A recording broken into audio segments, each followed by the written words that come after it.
Hey guys, welcome back to the channel. It is so good to be in front of this camera today. I want to say thank you to everyone that sent me questions. You made this video possible, so thank you so much for that. I am going to hop into your questions. I have about 16 questions. I think I'm going to answer maybe 10 of them in this video, and then I save the other 6 for another Q&A. If you have more questions, please go ahead and submit those, and I will add it to my next Q&A video. I do have one quick announcement to make first. If you signed up for the Chasm Fest event in Lake Havasu, Arizona this October and have questions about that event, there is a post under the community tab. Please make sure that you leave all of your comments pertaining to that event under that post. Someone asked me a question if we can do crafting projects at the event. I went back to answer your question and I cannot find it because I don't know which video you post that question under. So please make sure if you have any questions about that event that you leave it under that post. I have over 2,000 comments in the queue. There's no way that I can find your comment, you guys, before I do hop into this Q&A video. Thank you so much for all of the outpour that you guys gave me, not on my last video, but the video before that. I appreciate the love, the support, your wisdom, even you guys sharing your tears with me. I did not mean to make you cry in that video. I appreciate you being there for me when I needed someone the most. So thank you so much for that. I think I'm going to go live, so I talk about it on my live. I'm not sure if this video will come out before the live or after the live. This is August and there will be a live video this month. So I just want to put that out there. Trying to think if there's anything else. I don't think there's anything else. At least I can't think of anything else at the moment. So I am going to hop into your questions.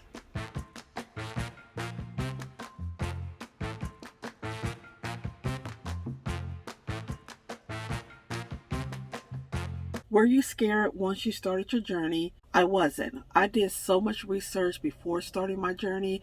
3 years later, I still have no fears, and I can't think of anything that I wish I would have known before hitting the road full time. When I purchased my first RV, I drove over 2,000 miles one way to attend a 7-day camping event.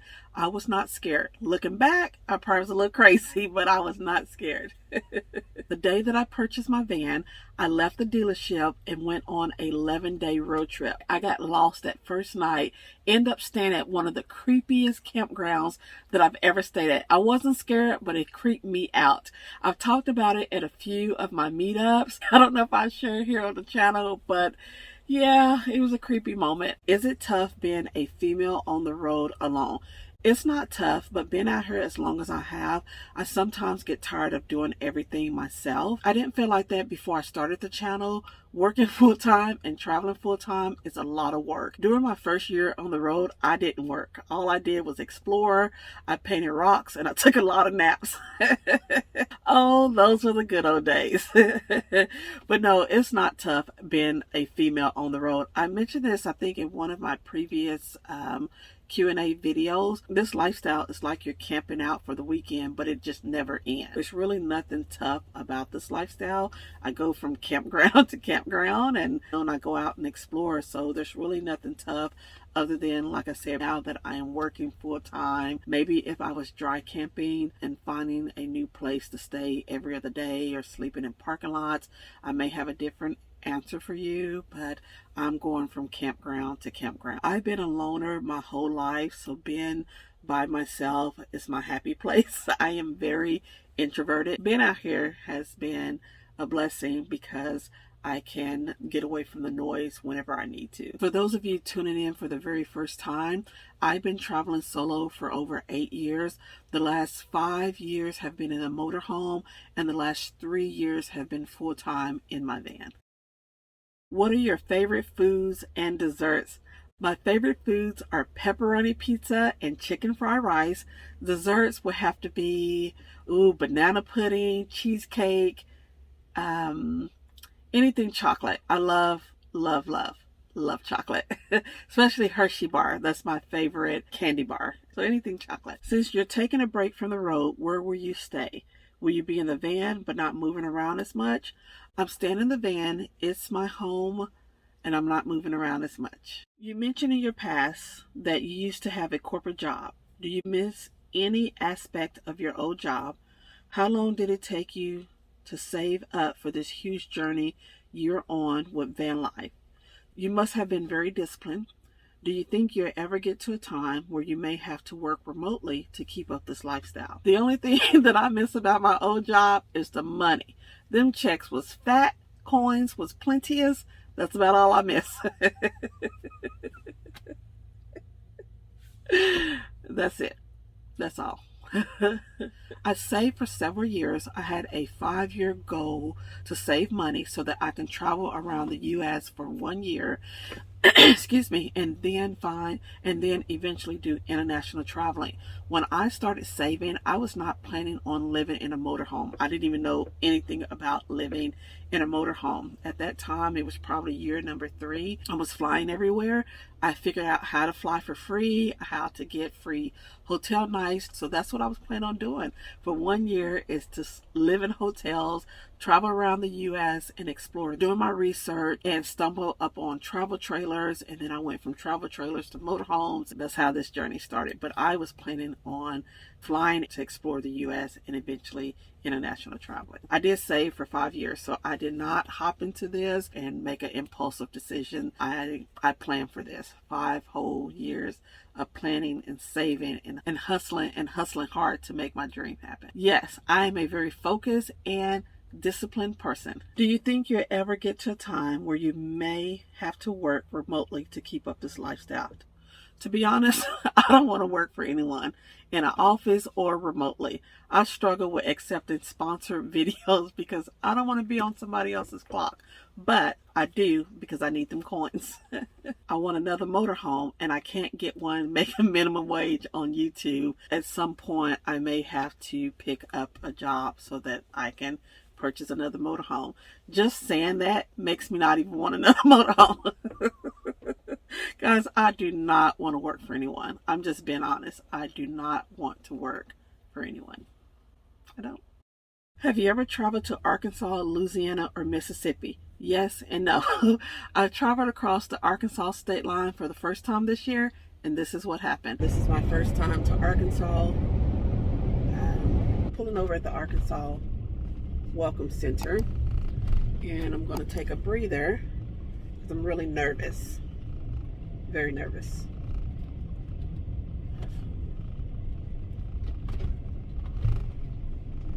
Yeah.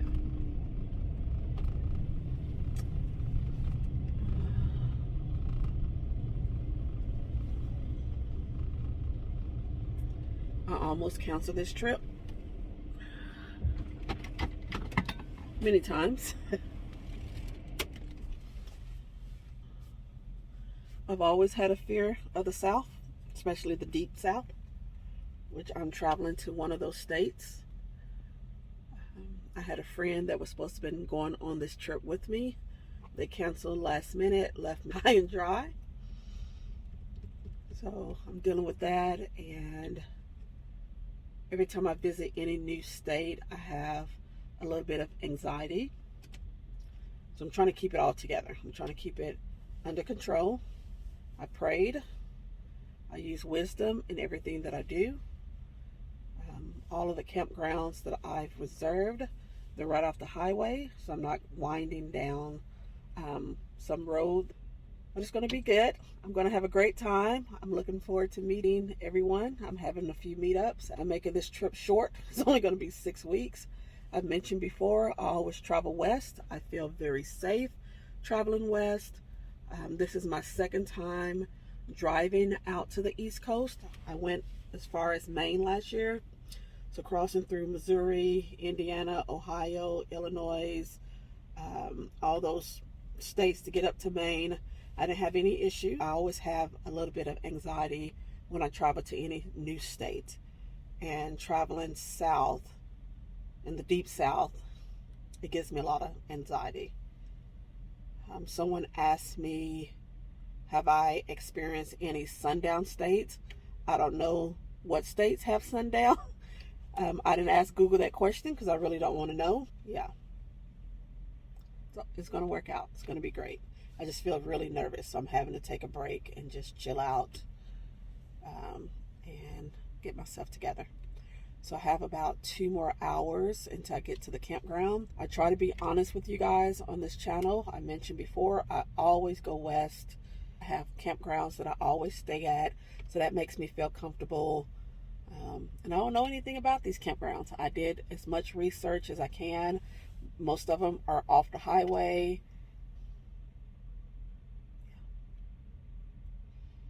I'll talk later.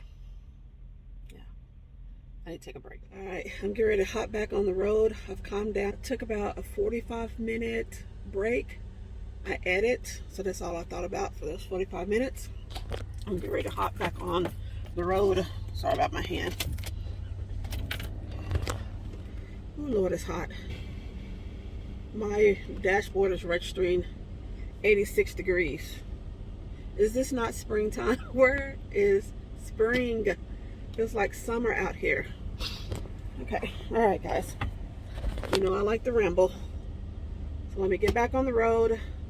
I have 2 hours to go. And that's it for today. And then I got to get back to editing. My video's going to be late once again. One day. I'll be back on my Sunday schedule one day. Yeah. But this is a nice rest stop. I said nice rest stop. I didn't even get out. This is the Arkansas rest stop. As soon as you cross over the Oklahoma-Arkansas state line. There was a Oklahoma rest stop right before you got to the Arkansas state line. I didn't feel like stopping. So this one here was probably about 20 or 30 minutes away. Yep. So let me get going. That's the Welcome Center. There, I said rest stop. Sorry about that. Welcome Center. Well, I guess it is both. It's Welcome Center and a rest stop. I need some sleep. I went to bed late last night because I was up editing. And then I got up early this morning. And I didn't get enough sleep. I need more beauty sleep. Yeah. Hopefully I can get some sleep tonight. Alright, Little Rock. Here I come. I'm only staying in Arkansas for one night. On my way back through, I visit Hot Springs National Park. I'm not going to visit today. My nerves is just too rattled. I have to wait. I have to chill out. Got to relax my mind. It's all good, Tiffany. It's all good. All right, guys. Talk to you later. This is my view. That is downtown Little Rock, Arkansas. You can see the river here. Those green things you see in front of you, they're doing some construction. You can see the crane on this side here. But I'm feeling better. It was nice when I pulled up that I recognized someone. I've mentioned to you guys before, look at me chatting. I mentioned to you guys before that I'm part of an RV club called Escapers. There's over 10,000 of us. All over U.S. Well, when I got here, I recognized a face, and it was an escaper. And so her and I chatted for a minute. She said there's another escaper here. I haven't seen him because after I set up, I stood outside and talked to 2 different people for almost an hour. I didn't get a chance to walk around or anything like that, but it was nice to see a face that was familiar. So, feeling better.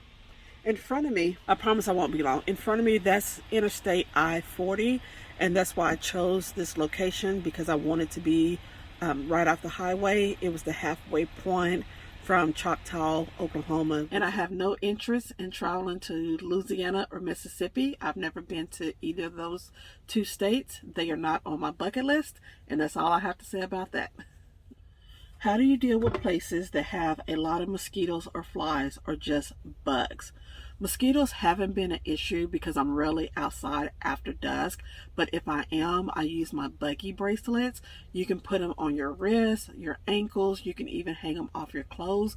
I also like using peppermint oil. I rub it on my shoes and my clothes as well. No issues with flies or bugs. Spiders outside of the van if I'm in woodsy campgrounds, but that's about it. No creepy crawlers on the inside. They wouldn't survive. I spray the inside of my van with Orthro Home Defense. I used it in my Sticks and Bricks home and it works great. Have you ever considered moving into a travel trailer, and if not, what deterred you? Yes, I almost purchased a travel trailer before purchasing my first motorhome. I didn't, as a solo traveler that doesn't have a dog. I felt like it was safer to be in a motorhome. If something popped off, I can just hop in the cab and drive away. If I'm in a travel trailer, I will have to exit the travel trailer, hitch up, and then drive away. 99% of the time, I do not hook up my water hose. I only hook up the electrical cord.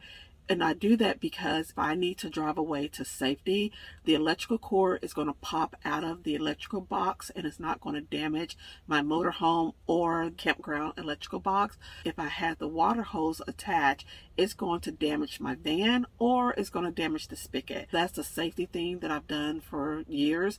I don't hook up that water hose unless if I plan on cleaning out my tanks, I go ahead and hook up the water hose.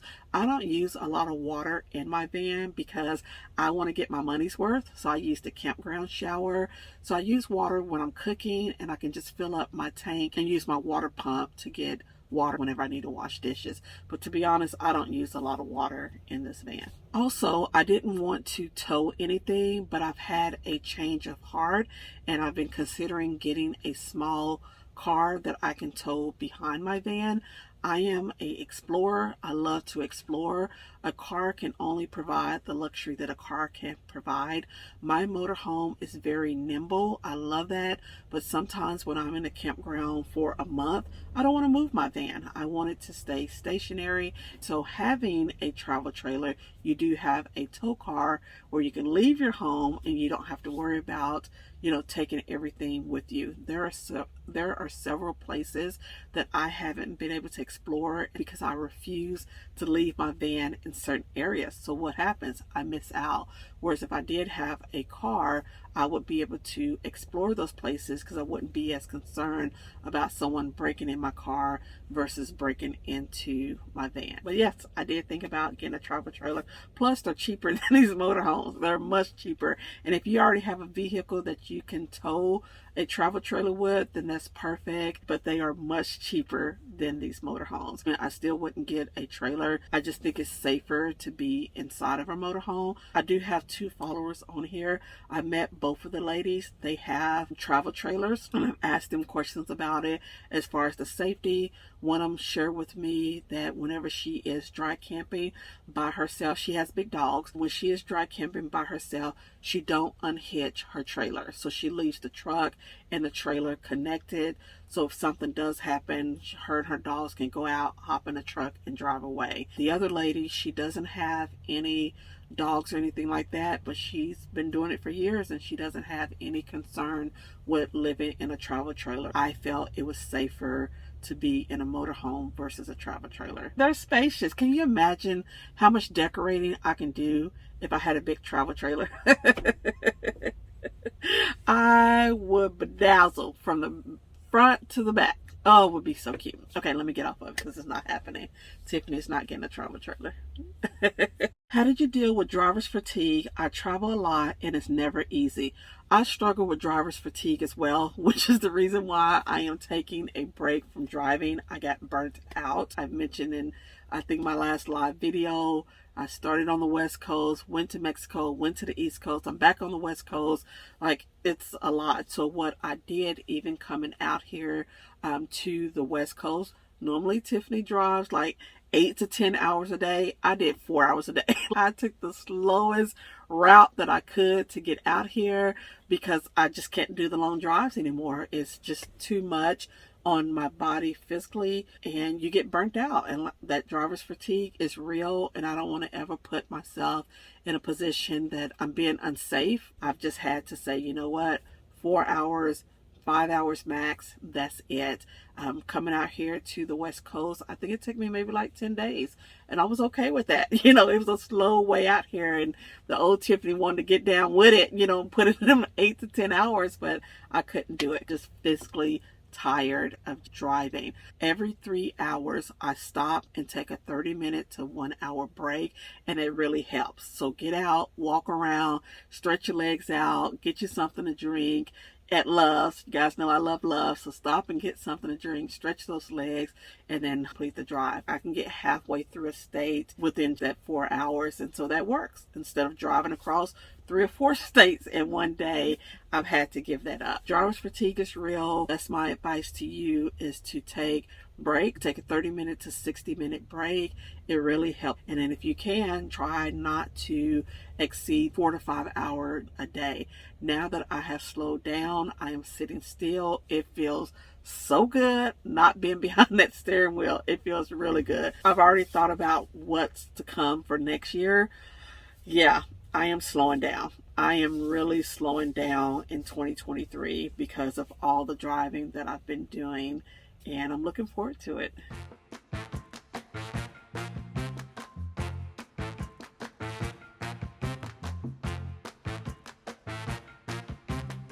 Where do you find or like places to stay put? I need somewhere to stay put to save on gas. I love RV resorts. I love RV resorts.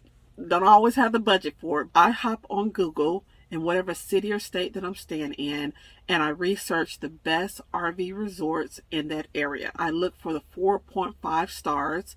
I start with those resorts or those campgrounds. I hop on to TripAdvisors. When you look at the company website, they can go in and remove some of the reviews and some of the disgruntled reviews. And so I like hopping on TripAdvisor to read honest reviews, because they don't remove those. And so that helps me to, sorry guys, somebody's driving by, so I'm getting distracted.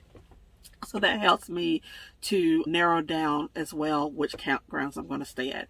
Then I contact those campgrounds or those resorts and check to see if they have extended stay. Sometimes they have it on the website, sometimes they don't. And it'll say, if you're wanting to stay longer than 28 days, give us a call. And that's what I do. I do a lot of research. I don't always get a chance to stay in nice RV resorts. I gotta save money, so I can't be out here making it rain.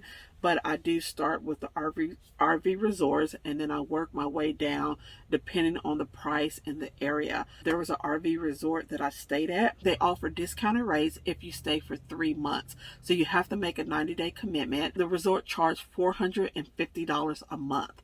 And I'm like, are you kidding me? And they had all of the bells and whistles, everything that I like. I won't share with you. Sorry guys, I won't share that with you. Not now. I will not share that information with you right now. Just call around, ask. Like I said, do the Google search in the cities and states. Start with those higher ranking stars. Work your way down. Call those campgrounds. Call those resorts. You cannot beat $450 a month. That's cheaper than rent. That's a good deal. That's why I'm not sharing with you guys. But I will share how you can find that information out. So, yeah. Let me see what else is on here. Oh, something else that I do. I also look at Google Earth. You can see an aerial view of the campground, and you can also see the surrounding neighborhoods, and that's important to me. I like to know what's around the corner. Google Earth is perfect for that because you can do street view. So not only can you see an area view, you can see a street view of the area, and I like that aspect as well. Yeah. So yeah, I just compile a list of my top 3 to 5 and narrow it down depending on the amenities and the cost. And clean showers. I mean, like, I care more about the showers than I do the sites because I use the showers. I shower in the morning, I shower at night, so that's important to me. Where are the black van life guys? Do you ever see any on the road? That's a good question. I honestly have never seen a solo black guy living in the van. I haven't. That's a good question. I haven't even thought about it. Sorry, I haven't. Have you? If so, comment below. I can't remember who asked me that question, but maybe you guys have an answer for them. But I've never seen one on the road. No. Okay, I think that's it. Let's see what we have. Okay, so yeah, that's it for today's video. I appreciate you guys submitting the questions. You made this video possible. Thank you so much. If you have any more questions, please ask them and I will answer in my next Q&A video. I have about 6 more questions that I'm going to answer. If you signed up for Chasm Fest, the head count, we are up to 9 people. My goal is 10. So if you have not signed up, please check out that post. It has all the details there. Do not forget to use my code Where is Tiffany. You can save 15% off of your registration ticket by using the code registration. Know that you are camping with me. Alright guys, that is it for today's video. Thank you again for all of your love and your support, your encouragement, your words of wisdom. I love you guys. I appreciate you more than you ever know. I'll see you in the next video. Bye.